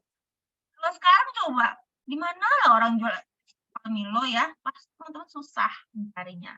Nah itu, jadi yang sifatnya instan, dia akan instan juga cepat selesainya. Karena wirausaha itu adalah proses, bukan kebetulan atau turun-temurun. Ya. Jadi seorang wirausaha itu dia harus menikmati prosesnya. Kalau di saatnya hari ini kita sedang susah, sedang berada di posisi yang rendah, ya kita nikmati prosesnya itu dengan memikirkan kira-kira solusi apa nih, bagaimana supaya saya bisa naik dari posisi ini. Yang kedua, penekanan pada kreativitas, maksimisasi sumber daya yang ada untuk profit yang optimum. Nah, seorang wirausaha itu harus kreatif dia. Jangan misalnya teman-teman mau bikin bisnis ya, bisnis misalnya bisnis kuliner. Nah, kira-kira di sumber dayanya apa nih yang bisa dioptimalkan agar biaya-biaya tadi tuh nggak terlalu besar kita keluarkan. Nah, teman-teman harus merancangnya hal tersebut. Yang ketiga, keinginan memperbaiki kehidupan lingkungan. Jadi diharapkan seorang wirausaha itu dia harus memperhatikan menciptakan lingkungan sosialnya. Diharapkan dari adanya terciptanya wirausaha kita, usaha kita ini bisa apa? Menciptakan lapangan kerja, ada kebermanfaatan bagi lingkungan sekitar kita. Tidak hanya kita sendiri yang, misalnya saya mau apa? Saya sudah sukses nih, saya nih jadi pengusaha, tapi saya individu, saya sendiri, saya yang ke pasar, saya yang masak, saya yang jadi kasir, saya yang itu terlalu apa ya, terlalu individualisme. Lama-lama apa? Lama-lama saya sakit, ya kan? Jadi kita ada keinginan untuk apa? Usaha kita ini bermanfaat bagi lingkungan sosial. Berikutnya, ini ide dan upaya-upaya kreatif dan inovatif. Di mana jalan mengembangkan ide dan meramu, menemukan peluang dan perbaikan hidup. Nah, misalnya, kalau rasanya usaha kita ini sudah sepi atau apa, kita harus mengembangkan nih, kira-kira apa nih yang harus saya lakukan ya, agar konsumen yang sebelumnya sering beli ke saya bisa datang lagi. Saya bisa mengunjungi tempat saya. Nah, ada ide-ide baru, tidak apa, tidak kalau menurut saya seorang wirausaha itu harus fleksibel ya, dan harus menerima perubahan. Jangan pula, pokoknya saya berjualan seperti ini saja, nggak ada yang berubah. Nah, itu susah juga, karena apa? Yang hari ini kita bikin usaha sesuatu yang baru, besoknya sudah ada orang yang meniru, ya kan? Nah, kira-kira apa nih yang harus kita kembangkan untuk usaha kita? Yang kelima, usaha menciptakan nilai tambah. Nah, nilai tambah inilah, kira-kira produk kita ini dibeli orang ini, apa nilai yang kita berikan? Misalnya, ya, kalau teman-teman berbisnis kuliner, ya kan? Orang yang mengkonsumsi kuliner kita ini apa nih yang teman-teman berikan, misalnya dengan makan di kafe kita misalnya, karena kita menggunakan bahan-bahan yang organik, bahan-bahan yang tidak menggunakan pestisida atau apa, ada keamanan dalam mengkonsumsinya. Ada apa lagi? Bisa menciptakan kesehatan bagi tubuh kita. Pokoknya kira-kira nih nilai tambah apa yang bisa kita lekatkan sehingga si konsumen itu merasakan, oh ternyata bedanya produk Ibu Mega dengan Ibu Nadia ini loh bedanya. Jadi si konsumen pada sekarang ini konsumen sangat jeli ya untuk mempertimbangkan, banyak pertimbangan nih. Misalnya saya jualan harganya 500, si Nadia jualnya 550. Bedanya kan cuma 50 rupiah kan? Ya kan? Nah, itu juga si konsumen pasti juga lihat nih. Kenapa sih harga si Nadia lebih mahal dari harganya Ibu Mega, ya kan? Pas konsumen sekarang sangat cerdik dan dia bisa mencari tahu kenapanya. Oke, ini menurut Tung Desem, kalau seorang wirausaha itu pasti harus mengalami gagal, ya kan? Lalu bangkit. Jangan gagal habis sudah selesai, enggak ya? Nah, sikap mental seorang wirausaha. Bagaimana sih sikap mental seorang wirausaha? Yang pertama, dia harus positive thinking. Nah, kenapa harus positive thinking? Ada yang tahu? Kenapa wirausaha itu harus berpositive thinking? Kalau Ya, silakan Sari. mungkin menyerah aja, Bu. Hah? Kalau misalkan jadi pengusaha itu, kalau misalkan nggak positif thinking, nanti belum seberapa, udah gagal segini, nanti udah nyerah aja nanti, Bu. Iya, jadi terlalu banyak kita berpikir negatif, nggak mulai-mulai ya kan ya. Baru, saya pengen, misalnya, saya pengen punya outlet baju misalnya gitu kan ya. Baru mau mulai gitu kan, janganlah, nanti nggak ada yang beli, nanti rugi, nanti ini, nanti itu. Ujung-ujungnya bakal terlaksana nggak? Enggak, karena seorang wirausaha tuh coba dulu, nikmati dulu, baru kita evaluasi, ya kan? Berhenti nggak sampai tahap evaluasi? Oh, ini evaluasi saya memang harus berhenti. Nggak juga. Kira-kira apa nih yang harus saya berikan lagi? Karena untuk mencapai, lihat aja sampai kenapa kopi kenangan itu bisa tahap sampai sudah mempunyai 83 outlet itu, mungkin dia sudah berapa kali dia mencoba bagaimana cara meracik kopi supaya disuka sama masyarakat, ya kan? Sudah keluar berapa puluh juta pula modalnya, ya kan? Baru bisa dia menikmati hasil yang omsetnya sudah ratusan miliar kali, ya kan? Nah, gitu. Jadi, kita harus berpikir positif, ya kan? Kadang apa yang kita pikirkan akan jadi kenyataan, ya kan? Benar nggak? Pernah nggak? Misalnya teman-teman lagi jalan, habis itu berpikir, setelah jalan ini, pasti ada aja yang terjadi, ya kan? Tapi kalau kita mungkin, saya enjoy, saya mau ke sana, mau senang-senang, mau apa, pasti nanti yang keluar dari aura kita adalah senang-senang, ya kan? Kita happy menjalankannya. Tapi kalau kita mikir, janganlah, ini lah, itu lah, pasti hati kita jadi rusuh. Rusuhnya hatiku, kan? Nah, jadi kalau untuk memulai usaha kita harus berpikir positif dulu. Jangan mikir, kok nggak ada yang beli, kok rugi, ya kan? Namanya aja kita berwirausaha, pasti ada ruginya, ya kan? Sampai ke tahap posisi barang kita ini dikenali sama masyarakat. Jadi kita harus bersabar, gitu ya. Selanjutnya,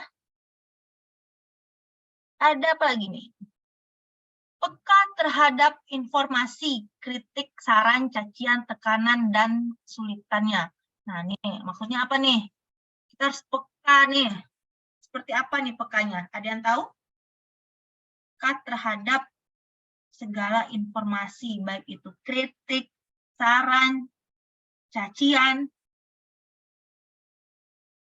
Nah, kalau kita berwirausaha, kalau ada yang mencaci barang kita, jangan dilawan, ya. Karena apa? Kalau kita lawan nanti disampaikan, janganlah beli di sana, itu ownernya galak banget, ownernya jutek banget, ya kan?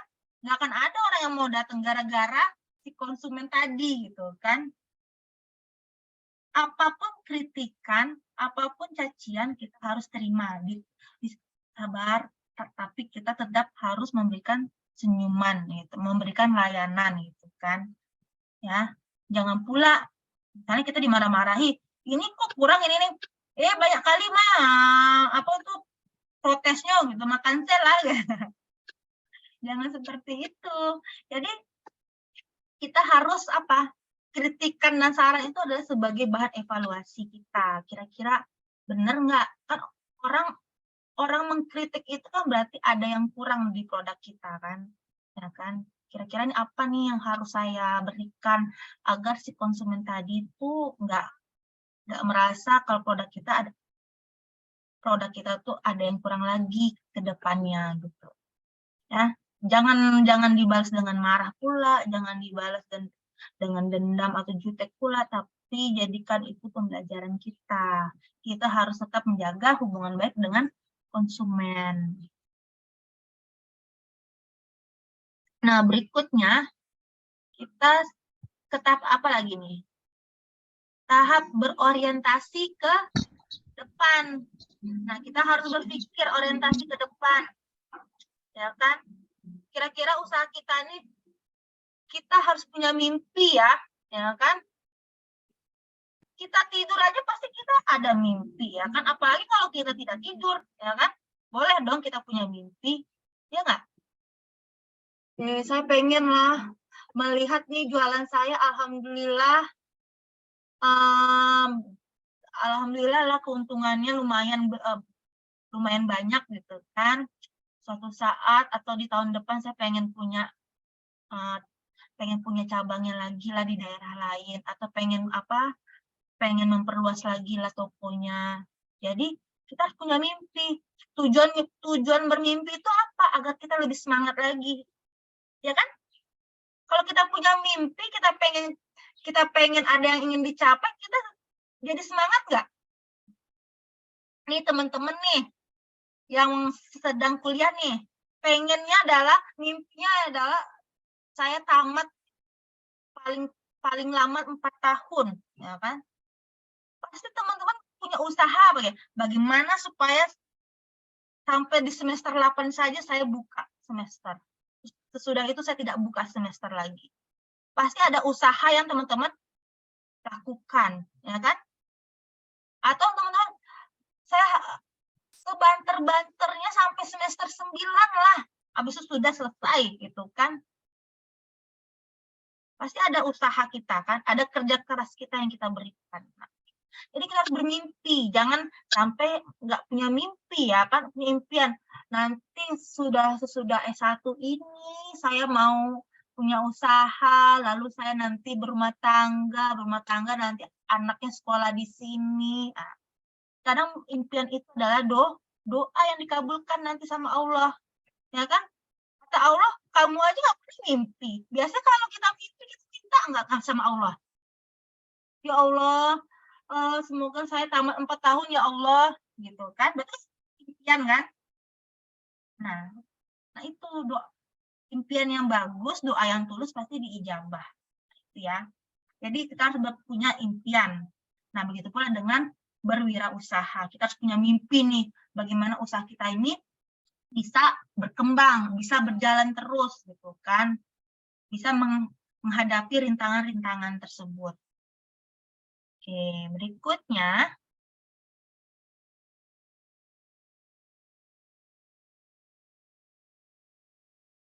Sebentar ya.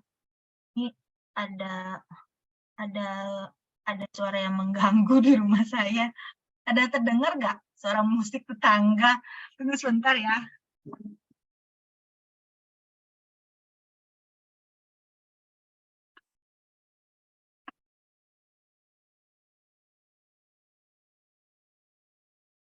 Oke. Berikutnya.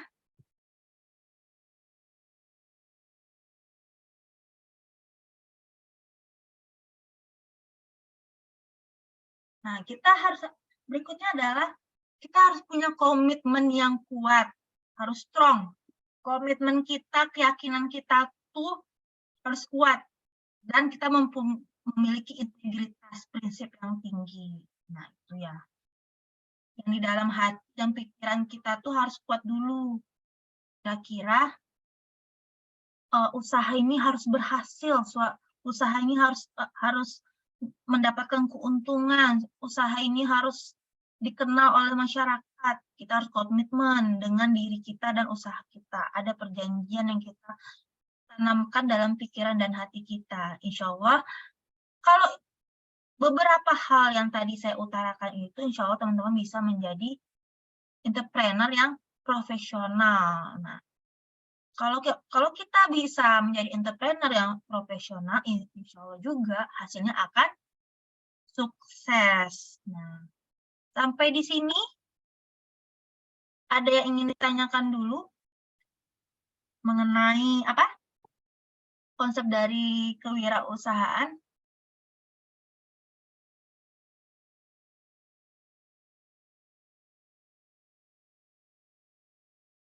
Ada yang ingin ditanyakan?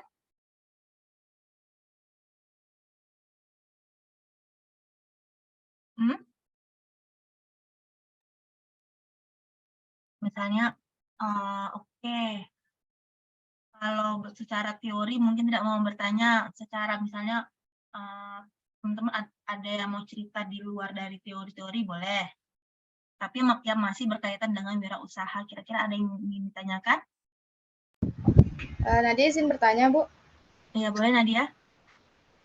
terkadang kan dalam menjalani sebuah usaha itu kita ada merasa jenuh. Terkadang kan kita sudah melakukan berbagai cara, tetapi kita tetap jenuh. Jadi bagaimana Bu supaya kita itu punya komitmen gitu dalam menjalankan usaha yang kita jalani? Nah, itu ya. Jadi Nadia misalnya jenuh ya. Apapun kalau perasaan jenuh, bosan itu adalah perasaan yang manusiawi ya. Pasti ada ya. Tidak hanya di bidang wirausaha, sedangkan orang yang bekerja di kantor pun juga pasti jenuh, ada bosan. Nah, sebenarnya cara menghitungkannya kita harus menikmati. Misalnya, oh sekarang saya lagi bosan nih, lagi nggak mau ngapa-ngapain. Ya udah, berarti nikmatilah kondisi Nadia di saat Nadia memang lagi tidak mau memikirkan, misalnya tidak memikirkan usaha, dibawa aja dulu, misalnya pergi jalan, pergi apa, sampai pikirannya itu refresh, lalu bisa fokus untuk usaha kembali. Karena apa, kalau kita tidak menikmati apa yang kita buat, nanti lama-kelamaan kita stres, tidak ada ide-ide baru, tidak ada kreativitas baru yang bisa lahir untuk usaha kita gitu. Misalnya saya bosan lah, usahanya kayak gini-gini terus. Sudah, diam dulu sejenak dengan menenangkan hati dan pikiran kita, tapi sambil kita memikirkan kira-kira apa nih yang bagus supaya usaha yang saya jalani ini bisa terkadang kan orang yang jenuhnya itu kan karena apa? Karena lagi sepi orderan ya kan? Mungkin seperti itu kan, lagi sepi orderan, jenuh nggak ada yang order atau apa. Nah, kita refresh dulu ya, kita sambil memikirkan kira-kira apa langkah-langkah seharusnya nih supaya orang-orang kembali order ke bisnis kita gitu. Ya kan? Jangan dibawa terlalu lama. Sedangkan seorang pengusaha aja bagaimana cara dia menikmati hasilnya, pasti pengusaha itu dia ada pergi jalan-jalan lah sama keluarganya ya kan, dengan menikmati hasilnya. Jadi tidak melulu kita harus memikirkan bagaimana kita menghasilkan keuntungan, bagaimana harus mengembangkan, tapi di sisi lain kita juga harus merefresh kembali pikiran kita agar keluar lagi nih ide-ide baru untuk usaha kita. Nah itu ya, nikmati saja supaya kita tidak jenuh, tidak bosan. Karena apa? Sedangkan kita tidak ngapa-ngapain aja, kita juga bosan ya kan? Benar nggak? Misalnya teman-teman nggak ada berbuat apa-apa nih, lagi liburan, bosan ya di rumah mulu kan gitu, libur gitu kan? Ya kan? Ya, secara manusiawi kata-kata bosan gitu pasti kita rasakan. Cuma kalau kita menikmatinya, insya Allah kita nggak akan ada rasa-rasa bosan. Ya. Oke, terima kasih. Ada lagi yang ingin ditanyakan?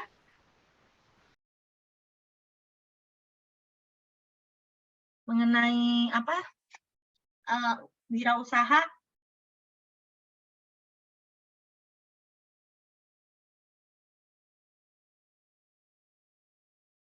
Gak ada ya. Bingung Bu, kami kan baru semester 2. Apa yang mau ditanya Bu? Pusing.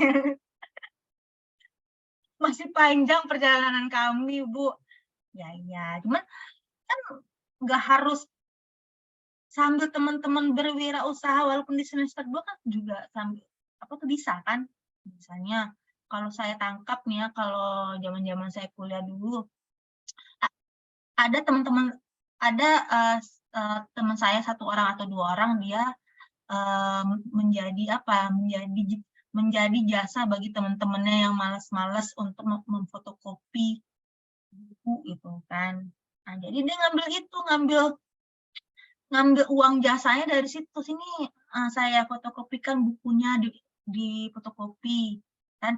Kalau zamannya saya itu kan, kami kuliah itu kan masih banyak baca buku, banyak literasi. Kalau anak-anak sekarang dikit-dikit kirim aja Bu bahannya ke handphone gitu kan. Sebenarnya kalau banyak baca buku, kita jadi menempel ke dalam pikiran kita, ingat kita apa tuh yang kita pelajari. Nah, jadi teman saya itu, bayangkan waktu itu teman saya itu dia bisa dalam sehari itu dapat dari jasanya itu sekitar 20.000. Jadi dia tidak perlu lagi meminta uang belanja ke orang tuanya. Karena apa? Di zamannya saya, uang jajan yang kalau di zamannya saya kuliah S1, kalau mahasiswa, kalau jajannya 500.000 itu sudah mewah loh. 500.000 sudah mewah. Ya kan? Sudah bisa makan 3 kali sehari di kafe ya gitu kan. Karena apa? Uang kos saya pada saat saya kuliah itu adalah, kalau nggak seingat saya, hanya 80.000 per bulan. Nah, kalau teman-teman berapa sekarang? Berapa uang kosnya? 300. 300 itu isinya berapa orang, Elmi? 2-3, Bu. Nah, banyak kan? Kalau saya sendiri, bayangkanlah, sendiri 80.000. Nah kan, kalau saya beli beli sambal gitu kan, beli sambal ayam atau itu, waktu itu sambal ayam tuh cuma 3.000. Sekarang berapa? 10.000, 12.000 ya kan? Nah itu ya. Jadi pada intinya teman-teman walaupun baru di semester awal, baru di tahun pertama, juga harus nih kira-kira nih apa nih ya yang harus saya kerjakan ya untuk mencari tambahan uang jajan misalnya gitu. Kita pintar menangkap peluang, misalnya kan rata-rata nih generasi sekarang kan kaum mager gitu kan ya, dikit-dikit panas males keluar gitu kan. Nah itu bisa tuh dimanfaatkan oleh segelintir orang. Sini saya belikan, tapi itu ya pakai uang just tip-nya. Just tip-nya ada loh gitu kan. Nah itu bisa, lumayan kan.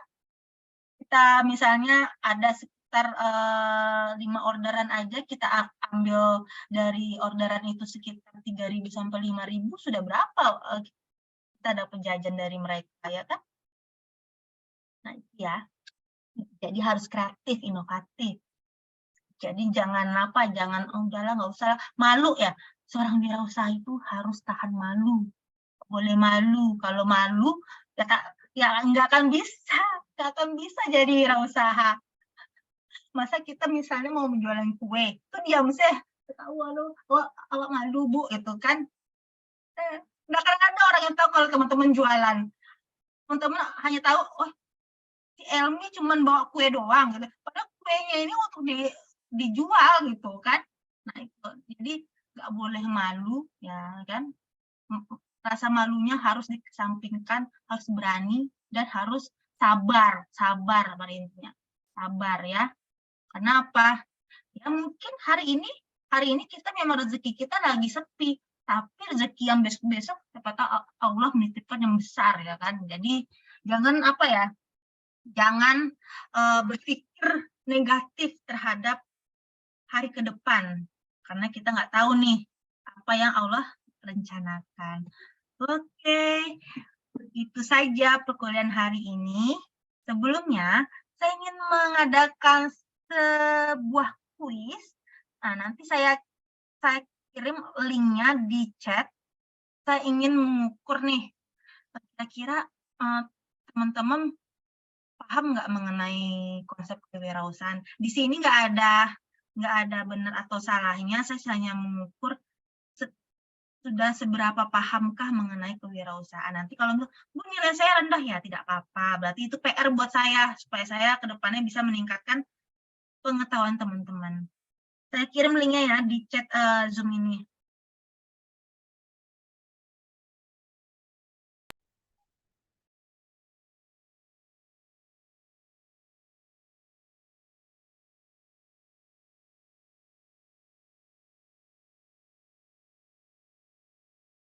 Nah, silakan diklik linknya.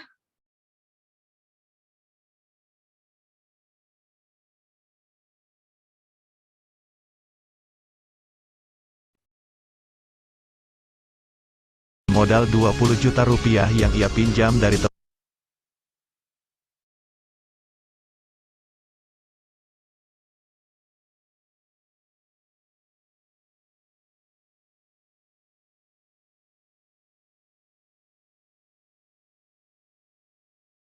Ada yang sudah berhasil masuk itunya? Kuisnya?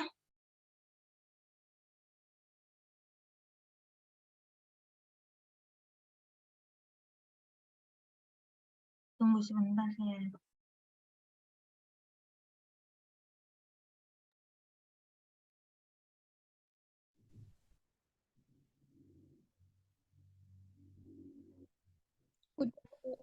Hah? Gimana? Udah, Bu. Udah? Udah, Bu.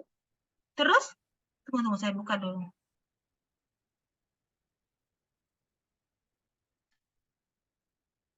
Tunggu ya. Belum saya ini.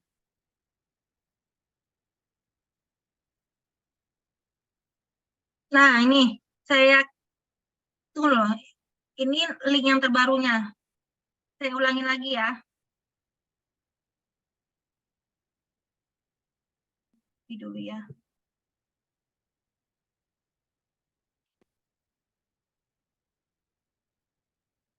Ini link terbarunya. Berarti bukan yang tadi ya, Bu? Bukan. Iya, dia sama yang tadi, cuman karena nggak muncul apa itunya. Nah, passwordnya 686746.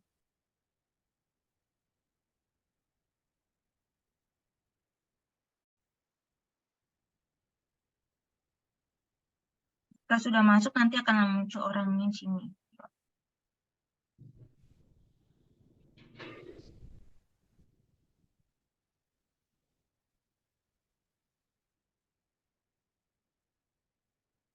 Ada? Ada yang sudah masuk? Apa?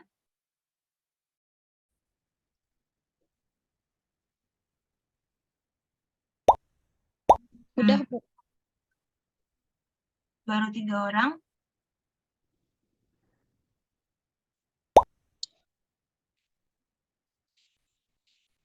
Oke. Saya pakai gitu, saya minimize dulu ya. Ada Nadia, Elmi, Ria, Amiza. Yang lainnya gimana? Sudah bergabung? Kita mulai ya. Nah, yuk.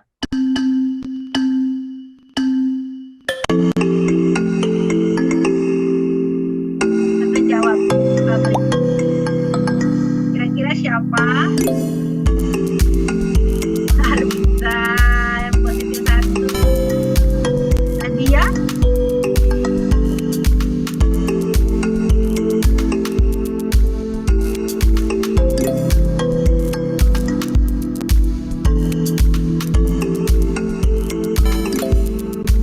Ada Ria.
Oke.